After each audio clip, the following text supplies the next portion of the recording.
दुनिया के ज़्यादातर मसाइल अल्फाज और ज़ुबान की कोताहियों और गलत मानी और खर्च करने से जन्म लेते हैं। चुनांचे कभी भी अल्फाज की ज़ाहरी सतह तक खुद को महदूद मत करो। जब मोहब्बत और इश्क के मैदान में कदम रखते हैं तो अल्फाज बयान और ज़ुबान व इजहार अपनी अहमियत खो बैठते हैं। वह जो किसी लफ्ज़ से बयान ना हो सके उसको सिर्फ खामोशी से ही समझा जा सकता है। अक़ल और दिल दो मुख्तलिफ चीज़ें हैं। अक़ल लोगों को किसी न किसी बंधन में जकड़ती है और किसी चीज़ को दाव पर नहीं लगाती, लेकिन दिल हर बंधन से आज़ाद होकर अपना आप दाव पर लगा देता है। अक़ल हमेशा मोहतात और फूंक फूंक कर कदम रखती है कि देखो किसी कैफियत का ज़्यादा असर मत लेना, लेकिन दिल कहता है कि मत घबराओ, हिम्मत करो और डूब जाओ कैफियत में। अक़ल आसानी से अपना आप फरामोश नहीं करती, जबकि इश्क तो बिखर जाने और फना हो जाने के लिए हमा वक्त तैयार है, और खजाने भी तो वीरानों में मलबे तले मिलते हैं। एक शिकस्ता दिल में ही तो खजाना मदफून होता है।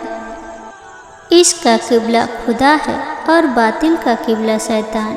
अल्लाह ताला ने वो इबादत को वाजिब करार दिया है, मगर असल इबादत अल्लाह ताला की रज़ा है। अगर इंसान का सर नमाज में झुक गया तो क्या हासिल।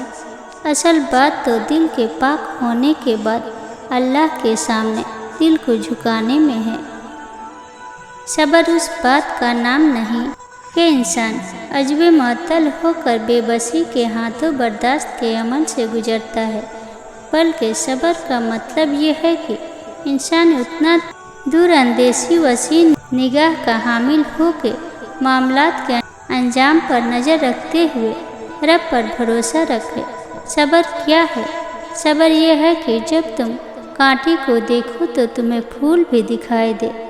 जब रात के गुप अंधेरे पर नज़र पड़े तो उसमें सुबह शादी का उजाला भी दिखाई दे। बेसब्री ये है कि इंसान उतना कोताहबीन और कम नज़र हो के मामले के अंजाम पर नज़र डालने से कासिर रह जाए। आशिकाने इलाही सब्र का दामन कभी हाथ से नहीं छोड़ते, क्योंकि वह अच्छी तरह जानते हैं कि पहले की बारीक चांद को माह कामिल में तब्दील होने के लिए कुछ वक्त ज़रूर गुजारना पड़ता है। इमाम जाफ़र सादिक रज़ियल्लाहु ने जानवरों के बारे में एक हैरान कर देने वाली बात बताई। आपने फरमाया, परिंदे, कीड़े और जानवर भी यकीनी तौर पर तभी मौत मरते हैं, लेकिन उन तभी मौत मरने वाले परिंदों के मुर्दा जिस्म किसी को नज़र नहीं आते। आखिर ये लाशें कहाँ चली जाती है? मसलन हमारे इलाकों में बेशुमार परिंदे, बिल्लियाँ, चूहे और दूसरे जानवर पाए जाते हैं। ये जानवर भी अपनी तभी मौत मरते हैं। रोज़ाना हज़ारों परिंदे और दूसरे जानवर मरते होंगे, लेकिन उनके मुर्दा जिस्म हमें कहीं नज़र नहीं आते। अलबत्ता उन मुर्दा जानवरों की लाशें हमें नज़र आती है जो कैद में मर जाए, या उन्हें जहर दे दिया हो, या शिकारी ने या किसी दूसरे परिंदे ने उसे घायल किया हो। आहिस्ता आहिस्ता दम निकलते। कुछ लोग जवानी में बैठकर नमाज पढ़ते हैं, हालांकि यही वक्त है खड़े होकर नमाज पढ़ने की। बूढ़े हो जाने से पहले बिना किसी मजबूरी और बीमारी के बैठकर नमाज पढ़ते हैं। ये गलत है। फ़र्ज नमाज खड़े होकर ही पढ़ना है।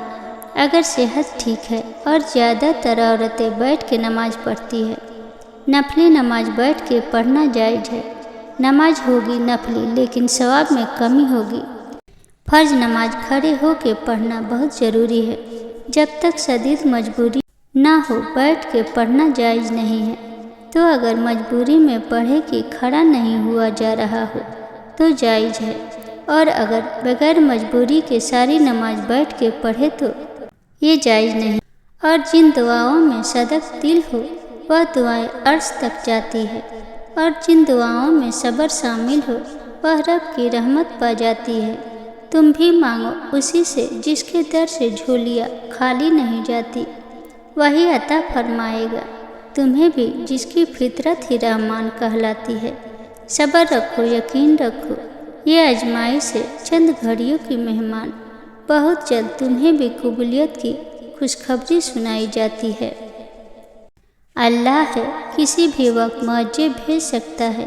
مایوس وہ ہوتے ہیں جن کو رب پر یقین نہیں ہوتا، مایوس وہ ہوتا ہے جن کا ایمان کمزور ہوتا ہے، مایوس وہ ہوتے ہیں جو ڈر جاتے ہیں۔ دنیا سے سنو، تم ایسے لوگوں میں شامل نہ ہونا۔ ہمیشہ اس بات کو یاد رکھنا، تمہاری مصیبتوں سے تمہارا رب بہت بڑا ہے۔